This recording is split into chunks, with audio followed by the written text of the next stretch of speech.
different things, but that teaching on a bike is one of the things I do. Yes.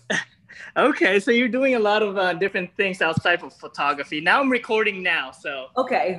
recording. So again, thank you so much for giving me the time to speak with you, and I'm really excited to be able to speak with you. And the podcast is called Go with the Flow Wedding. So we Okay. pretty much just go with the flow where the conversation goes, but we talk more about like where you started as a photographer, what were you doing beforehand, and we just go with the flow. And I'm super excited. I've been following you for a while now, so I mean I've been on and off. I know recently I followed you on my other accounts, and see, I've been following you in my other accounts prior, but like I've seen the journey, and yeah, I'm so excited to be able to finally speak.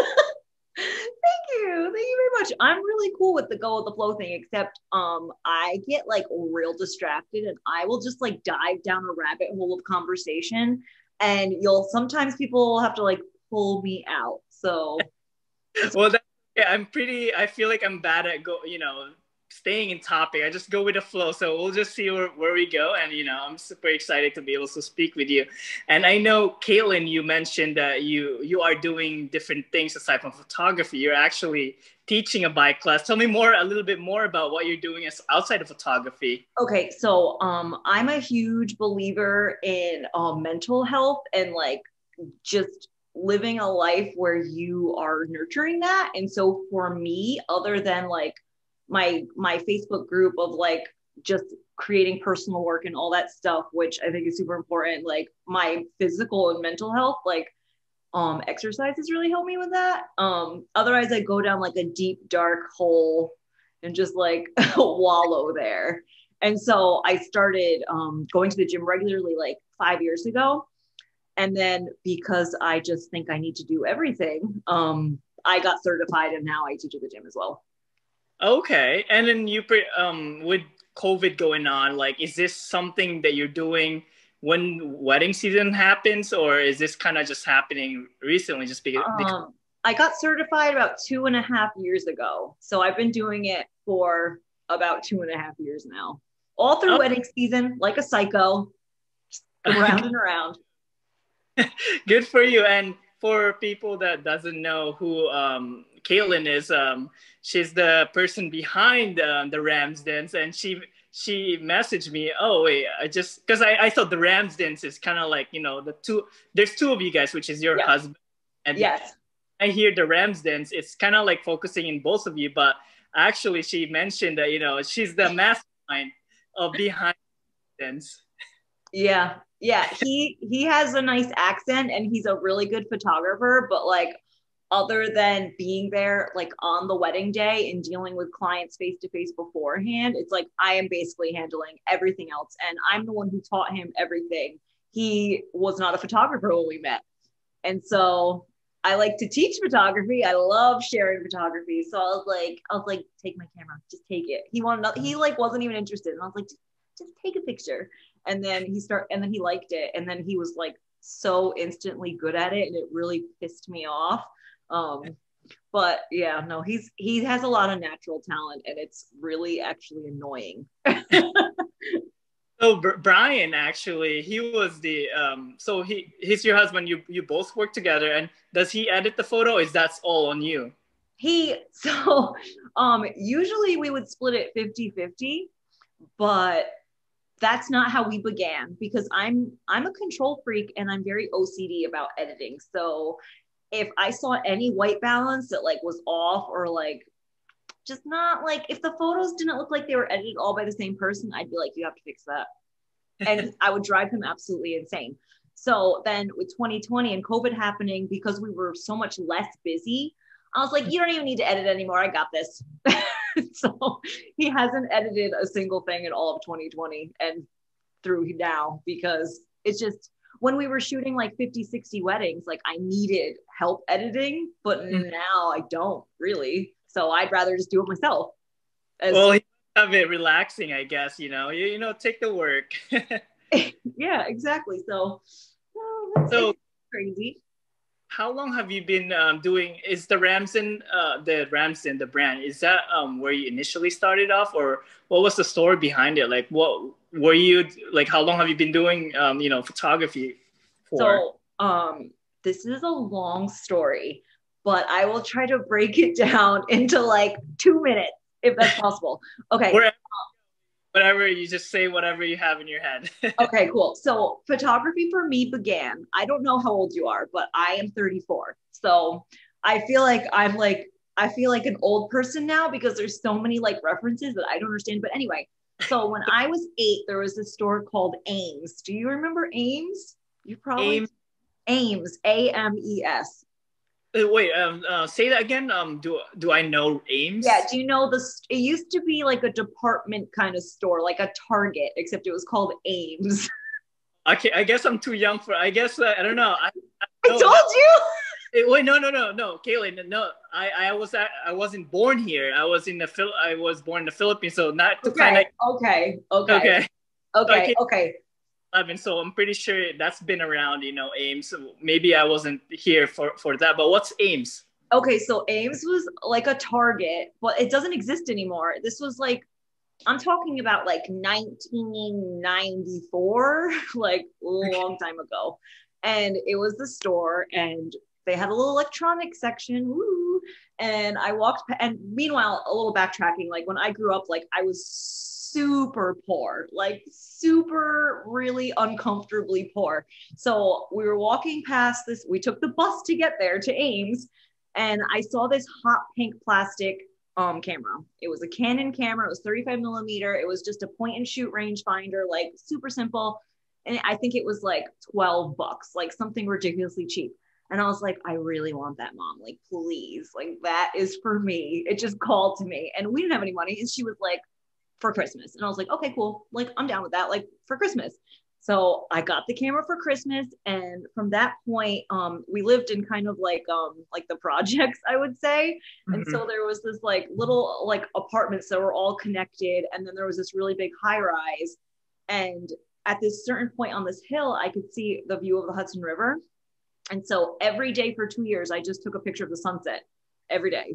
And like I didn't know what I was doing, I just like doing it. And so I have this, and they're awful. Like they're awful. Like they're not in focus. They're terrible. Anyway, so that's where it began.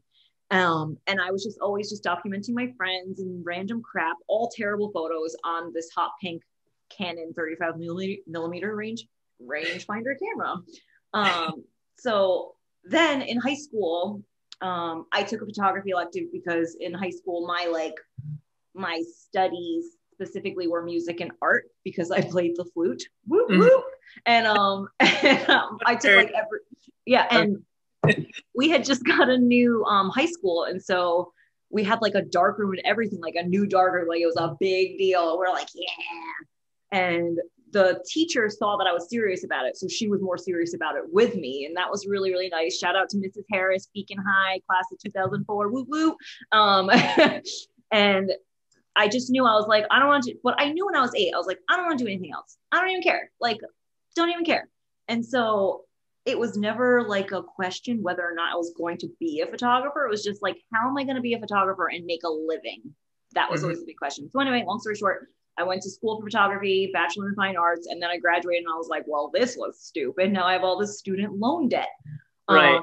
So then I started working for a local photographer who was, because I just went on Craigslist and I was like, I will take anything. I will take like minimum wage. I don't care, but it has to be photography. That was my number one thing. It had to be photography. I didn't care what it was. And so I found a wedding photographer who was hiring. She's a wonderful human being, but she did not pay me well. Let's just say that. And yeah. And so I ran her blog basically. I edited her photos and I assisted her every once in a while. And then from there, I was kind of like, I can do this myself. Like I can do this. And so I did it. And then that was around 2010. I shot my first wedding. I charged only $200. Yeah. It was interesting. Then fast forward 5 years, the Ramsdens began. Me and Brian got married and we teamed up and started doing it together.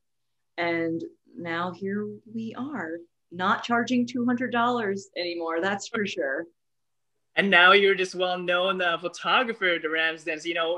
like I hear the name the Ramsdens, like there's something about it. I hear your name, your brand all over the Instagram or just from vendors that I talk to. Like Ramsdens are like like this unique. Like there's something to your brand that's like different from a lot of people.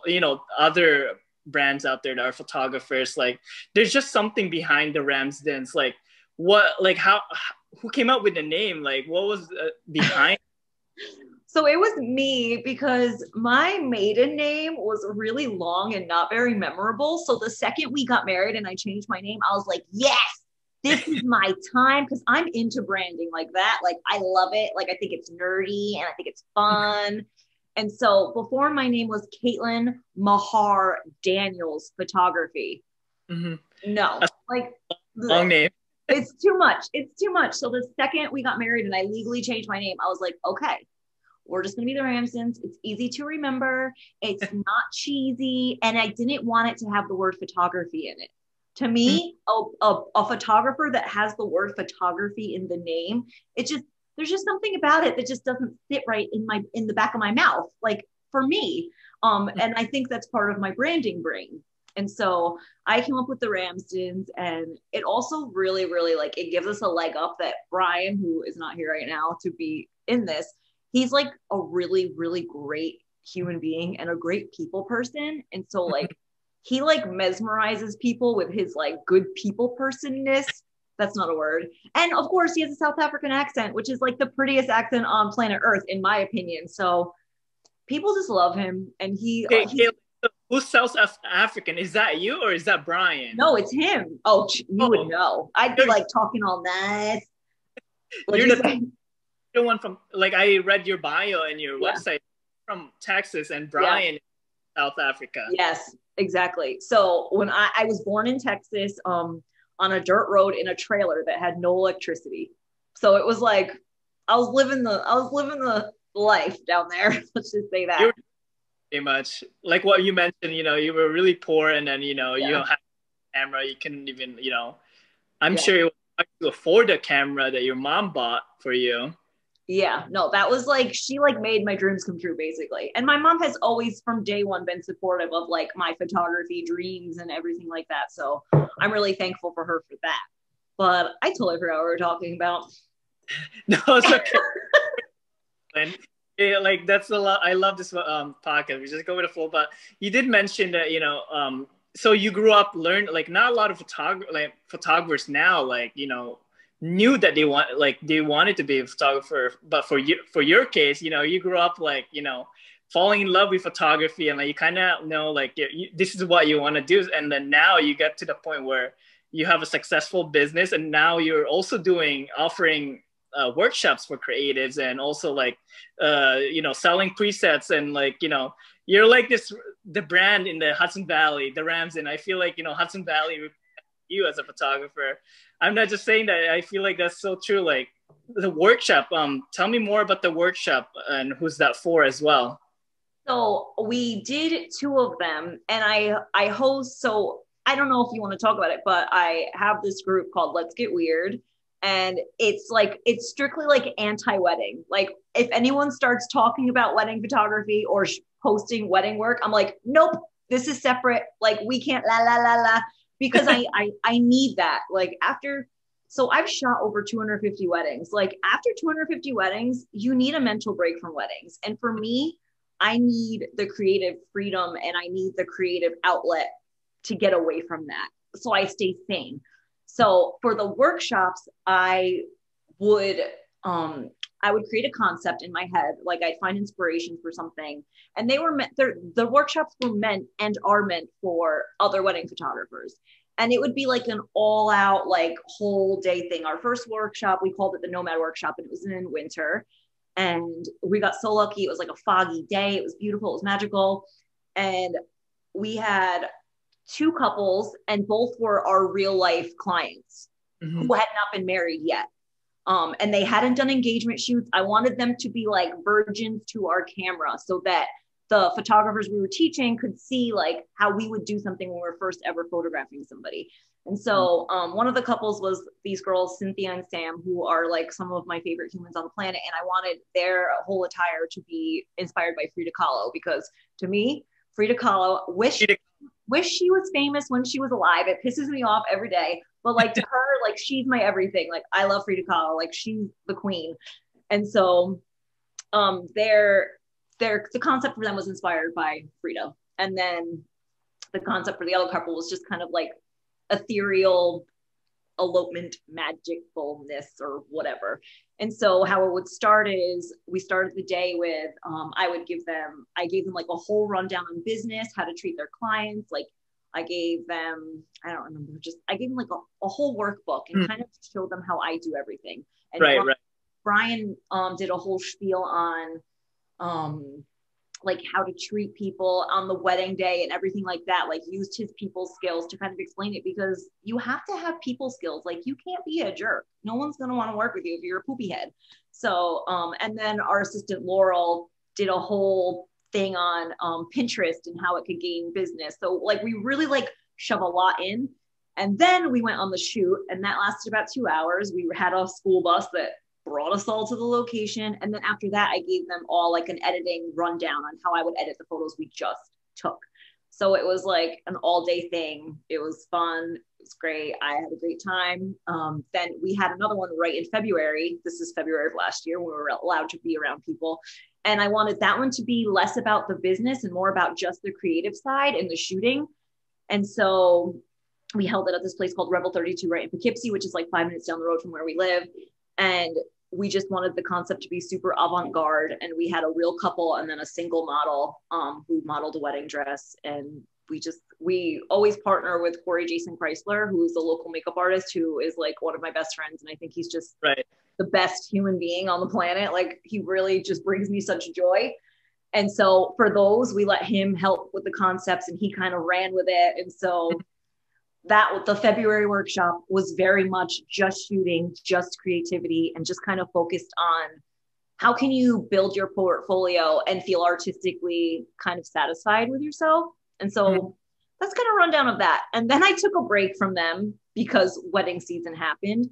And then after wedding season happened, this is November of 2019, I started the Let's Get Weird group because I was just like, I need creativity. I need creativity and I need it now. Facebook, right? I know you mentioned in your website, I did see the community group. So that community group is strictly like no weddings. It's kind of just like, finding from each other. Yeah, exactly. I have a wedding group called Weddings Are Weird because it's like a joke, my own personal joke, because weddings are weird. Like, think about it. They're super weird. Everyone gets dressed up nice. People get married in front of a bunch of other people. Like, it's weird. It's so It's weird. And so anyway, Weddings Are Weird is for weddings, and Let's Get Weird is no weddings allowed. Like no weddings allowed. And so I'm sorry, what were you gonna say? I want to go back to where your inspiration come from, like with your work. I've been looking at your work, and some of them are amazing. Like it's outside of the box. For example, one you mentioned Frida Kahlo is an inspiration for your work, and then like your Instagram. I know I came across with a photo that had like the octopus on the the outside of the box, but at the same time it kind of matches your vibe of your brand. For some reason it just works. And like, tell me more about that. Like, where's this inspiration, the octopus in the head? Like, I'd love to hear more about that. Oh gosh, I don't like some of the stuff. Like half of it is literally like just things that just come to my head and I write it down. Like I have a Google, do you know Google Keep? It's like in your Google account, but it's just basically for notes and like a to-do list. Oh, really? It's like a diary? Yeah. Google Keep, use it. It might come in handy for you one day. But anyway, I have a Google Keep that's always open on my browser.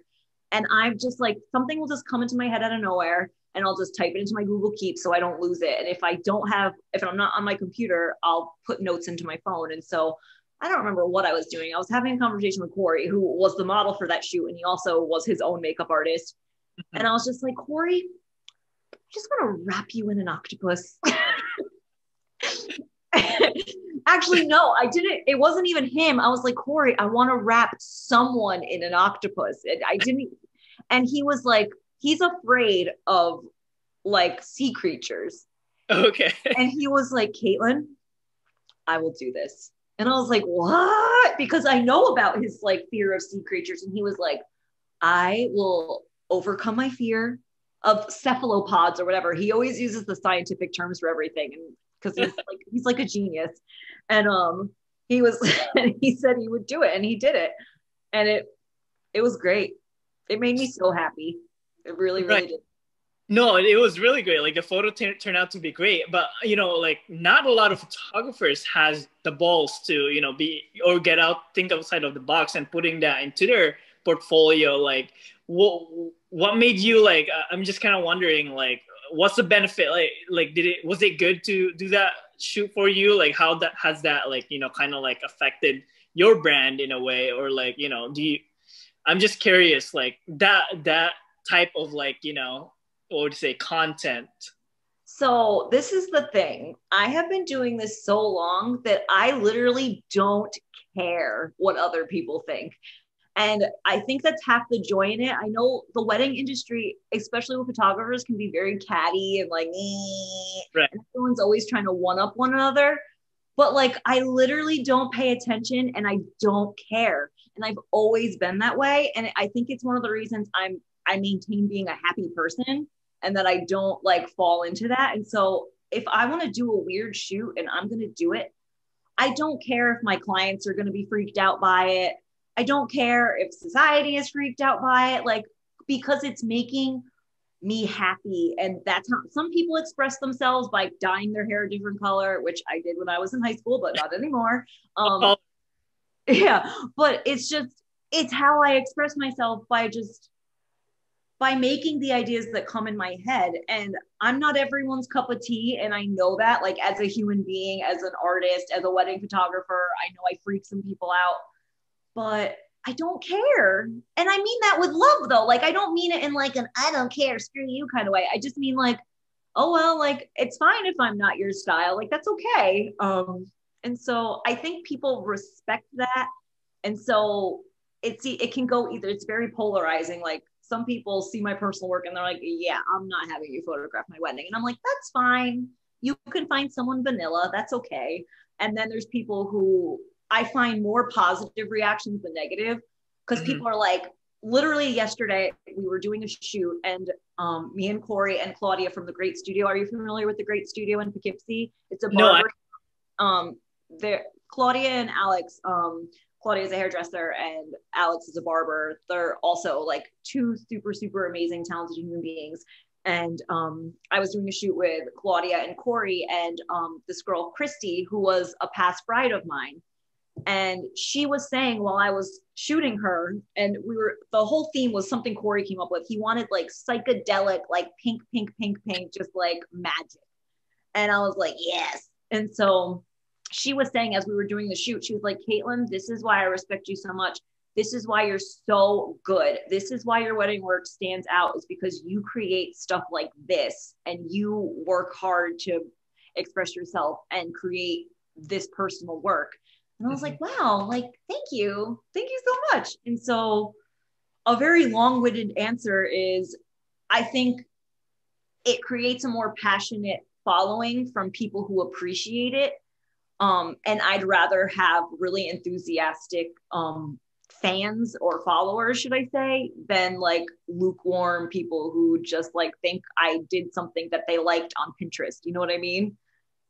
And I feel like it makes that, like that type of content makes it unique, and it's you, and kind of, I feel like brush out the people that may not want to, like doesn't have that taste of style. But like, I feel like also like what you mentioned, like, photographers, I feel like there's always that like, comparison, like if you post something, it may not, have that standard of a like from other photography, but like for you, it seems like for you, like you just don't care, and like you focus on your work, and then like that's why it's so unique. And also like I feel like that's probably why your brand stands out from the rest of the other photography business. I always try to tell people, because I know like being a wedding photographer, especially in the Hudson Valley, when there's so much competition around, I know like it's very mentally hard on a lot of people, especially people who are starting out. And my biggest advice is always just like, don't pay attention.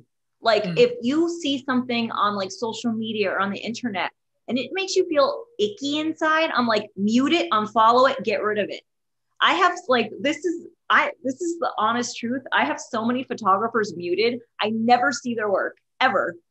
And I don't want to unfollow them because that's unfriendly, but I also don't want to see their work because I don't want it to get into my brain and then affect my work. You know what I mean? Like right. I never want to fall into a trend. I never want to like be the photographer who saw something on Pinterest and then felt I needed to recreate it. And so it's just, I don't need that pollution in my brain. And so I always try to recommend that other people do that. So then they're really their authentic selves. Like what they're creating is really coming from them and not coming from like a trend that's going on right now that they saw in like a style shoot or Pinterest or what have you. I think it's so freaking important to just like be at peace with yourself and create the art that comes out of you rather than like letting all these outside influences kind of muddy up your own dreams and vision and stuff like that. If that makes any sense, I don't even know. You know, it makes sense. Like, I feel like I didn't even know you could mute people on Instagram. Yeah.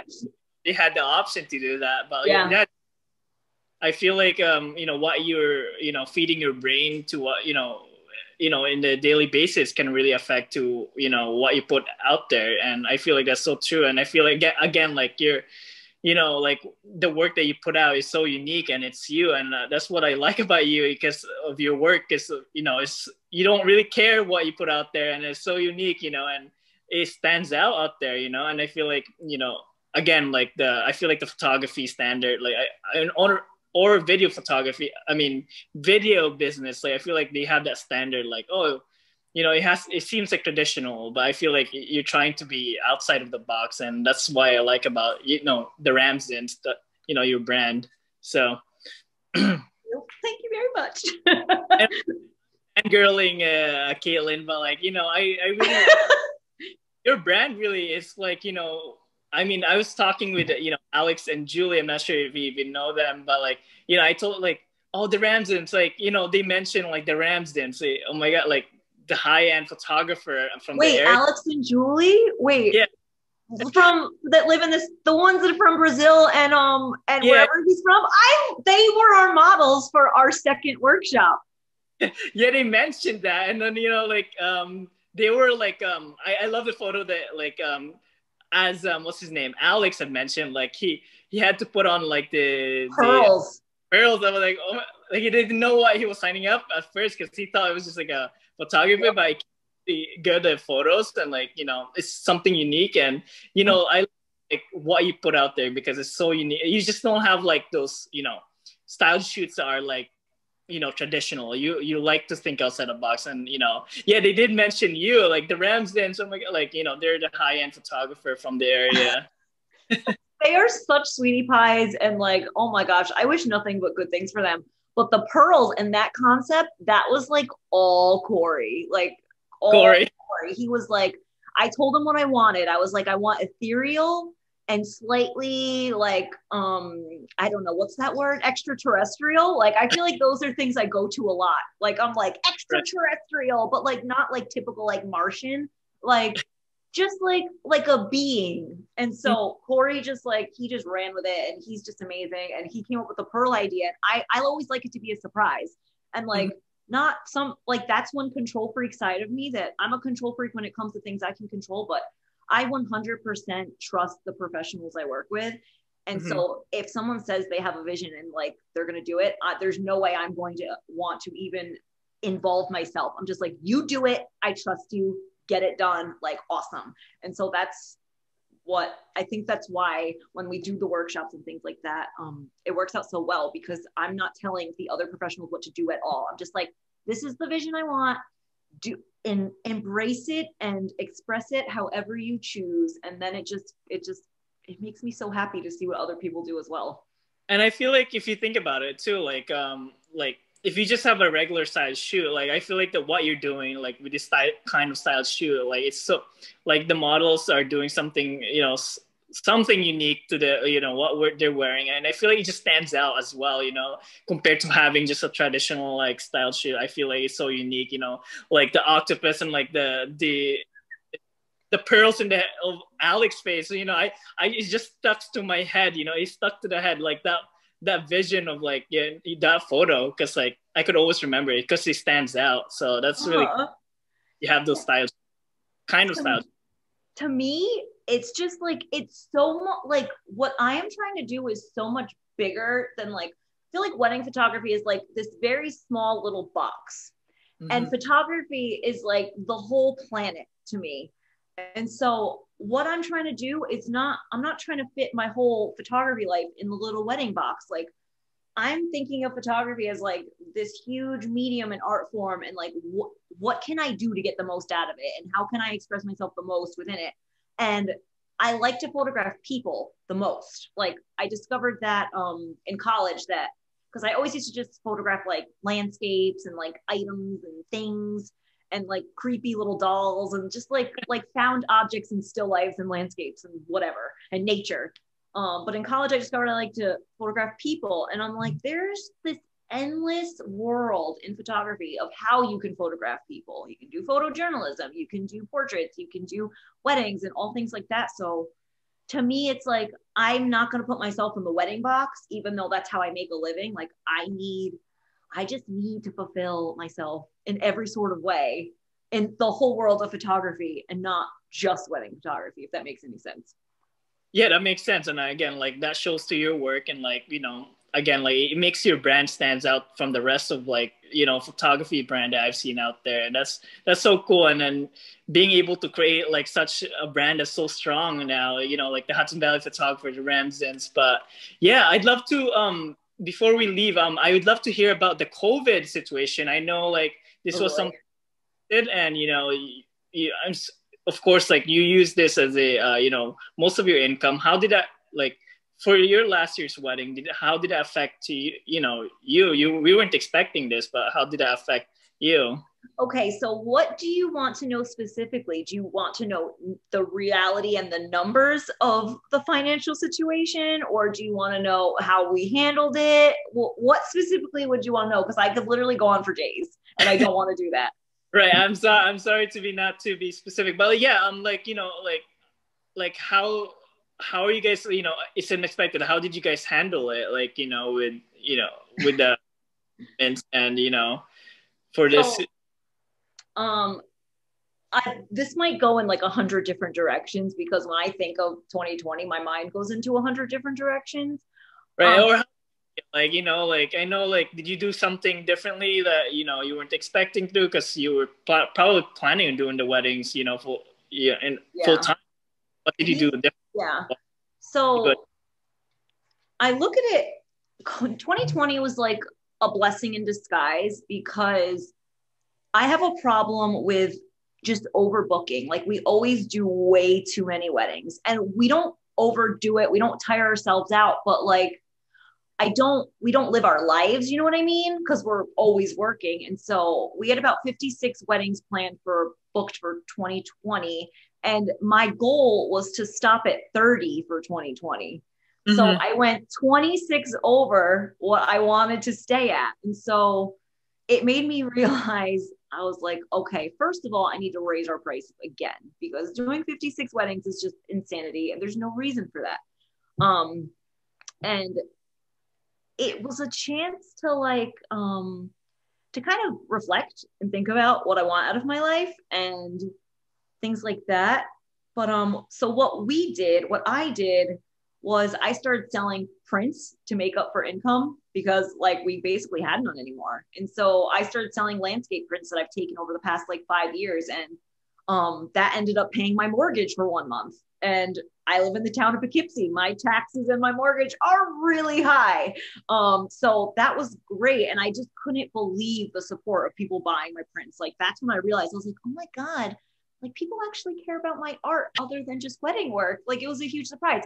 Another thing we did is Brian got ordained as an officiant. And so because people's numbers like had to be so small, we're like, okay, well, this is a way that we can be one less number. he can officiate and he can be there. He can marry people. And so if people had to reschedule or cancel their wedding, I was like, listen, like this is bull crap. You want to get married, get married.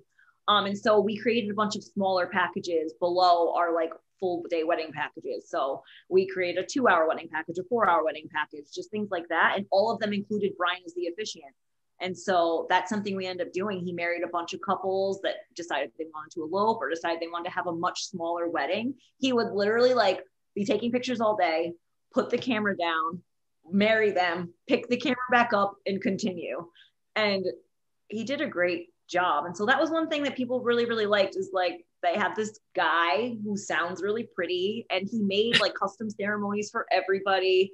And so that was kind of how we survived the year, by doing things like that. And those are the kind of like, the smaller the wedding to me, the better. Like smaller wedding equals better wedding to me. Right. But yeah, no, it's been interesting. I think Prince can, pay your mortgage, but I'm glad that, the Prince sold out. Like you had so many supporting fans out there to buy those prints. That's great for you. It was quite a surprise. Like I have my one friend, Sam, who has probably purchased about 10 different prints for me. And I'm like, Sam, can you please stop spending your money on me? Because I feel guilty.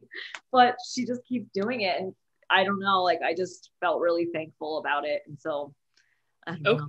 And I mean, before really, I didn't want to take more time away from you, but like, I know like you're doing the workshop. Are you doing any workshop this year or? No, just because I don't want to be responsible for anybody getting sick. And so I'd rather just not. So even for my Let's Get Weird group, we would do monthly like shoots where they'd be free and I'd set up a whole concept and then I would just be like, come here and let's do this here. And so we've put on how many? So how do you get into the group, Caitlin? What? The group, how do you get into? You just search for it. It's Let's Get Weird, all capital letters on Facebook. It's a Facebook group and you have to answer some membership questions and then I let you in. I run it. I'm the only admin. So I'm kind of like the boss baby in control. And we've had 5 of them, 5 meetings and like public shoots. And 2 of them were done during COVID. And because it's winter and everybody's inside, the last one, I felt like I don't want to do another one until we can be outside again, because some people were kind of uncomfortable with how many people were around. And I don't ever want it, like, it's supposed to be fun. It's supposed to be a creative outlet. And I didn't want it to end up being like something that made people uncomfortable, but also they didn't need to come if they were uncomfortable. So at the same time, I didn't feel bad. So if they wanted to look for this group, it's on the Ramsdens. It's in their website, right? Like the group name, you could just find. I honestly don't even remember if it's on that website, but it's on my website, which is ladyramsden.com. Okay. And I did see that you have your own IG as well. Lady Ramsden, kind of like a creative like outlet for you, or is that something different, like for business? Lady Ramsden is becoming slowly like 50% of my life. And it's all my creative shoots, all my personal work, my landscapes.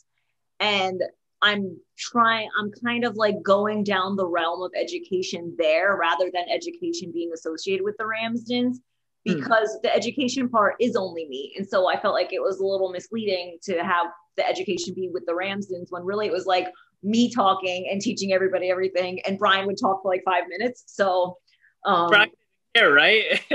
That you're kind of it to. No, he doesn't care at all because he's not like, he hasn't been a photographer since he was 8 years old, like I have. Like it's literally my life. And he loves photography. It's wonderful. He loves shooting weddings.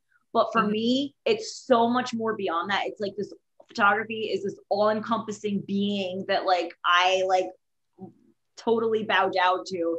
And he is kind of more normal and like just to shoot weddings and things like that. And so that's why Lady Ramsden is kind of becoming like my hub, where I kind of want to teach more creative things and kind of like just really nurture photography as a whole and less just nurture photography associated with weddings, if that makes any sense.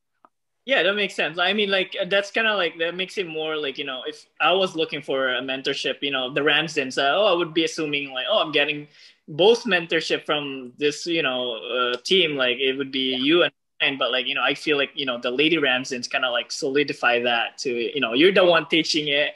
You know, Yeah. Yeah. I didn't want to be misleading. So I was like, it just needs to be obvious that like it is me doing this. This is what I'm doing. It's me. Before we leave off, I don't want to take more time, but what's your goal for this year? Are you taking on less weddings and doing more teaching side, or what is that looking like? So far for this year, we're booked for 39 weddings. About 5 have already canceled or postponed. So we're kind of just riding out the wave as we go. We're not booking past 2022 right now. So we're not taking anything for 2023. And I kind of want to just like anything that anybody wants to learn about photography, whether it's business, editing, shooting, like all of it. Like I just want to be the person that people come to ask questions this year. Like, because literally nothing makes me more happy than spreading like my million years of photography knowledge at this point, like 26 years of photography knowledge, which sounds insane, but like that's really what it is. And it just like it's just my life. Nothing makes me happier. And so that's my goal for this year, is to really just spread it. Just anybody who wants to learn from me about anything, I just want to make it happen. Right. It seems like you have that passion to teaching other creatives, and there's only. I feel like you really are truly passionate, really teaching other students, because like I feel like you have to be born with it. You kind of have to be born to teach people. It seems like you really, from like what you're saying, like it seems like you're really passionate on that case. Because like I feel like you see so many, probably I guess workshops out there, but it seems like you really, are passionate on like helping creatives, and you could just tell by the voice. So I appreciate that you're teaching other creatives there to succeed, and I'm sure you've helped creatives succeed in this business. So keep killing it, I guess. Why, thank you. But anyways, I didn't want to take more time away from you, Ramsden. I mean, Ramsden's, Caitlin, Brian. I really appreciate the time. And would you be okay if I post this onto YouTube, and then you could find it how to film go with the flow wedding podcast on YouTube? Absolutely. And I will share it wherever. And I'm actually starting a YouTube channel for photography education like this week. So it's finally going to be launching. Caitlin. What'd you say? What's the name of the YouTube channel? So Lady Ramsden. Okay. Yeah. And pretty much a YouTube channel that you would be teaching other creatives about photography. Yeah, my first video, which I've already recorded, is the first 5 things you should do in Lightroom before you do anything else. So it's just going to be like, I'm going to start off pretty basic, and then I'm going to get like real hardcore like as the year goes on. Oh, that's nice. So anyone wants to watch that, you could just search it up in YouTube, Lady Ramsdens, and I'm so happy for you for starting your own YouTube channel. That's great for you. Thank you. It's sadly been on my to-do list for like 2 years, and I just kept procrastinating. So, well, at least it's finally happening. Yeah, for real. Anyways, I'll reach out to you through Instagram just to send me a photo of the Ramsdens brand, and then we could use that as a thumbnail for the the podcast. But okay. I hope you're staying well, and for this future wedding, we're all in this together since I'm also wedding videographer with COVID. Who knows? So I wish you well, and we'll keep in touch. Appreciate the time, Caitlin. Okay, it was so nice to meet you and talk to you. I really appreciate it. I love being able to hear a little the story of the other creatives, because you kind of see like the behind the person of the brand, and like I'm so glad that I was able to hear your story, and I just put it on YouTube, and then people can just see it there. It's gonna be always there online, so if people or creatives can see this, I hope this inspired them, or your couples can see like the person you are. So I'm glad I was able to talk with you, Caitlin. Thank you. Me too. And I'm going to share this everywhere, because I wish the best for you, and I hope this goes well, and I hope your YouTube channel blows up and all the fun things, and I will shout your name from the rooftops. And we always always need videographers to recommend, because we literally have like one that we always recommend and he's booked a lot. So now we Yeah. got you. Appreciate it, Akil, and we'll keep in touch. Thank you again, and all right, I'll see you. All right, bye. Bye. All right. I'm recording now, so that's all done. How do I exit this? No, I don't. I want to make sure I save this.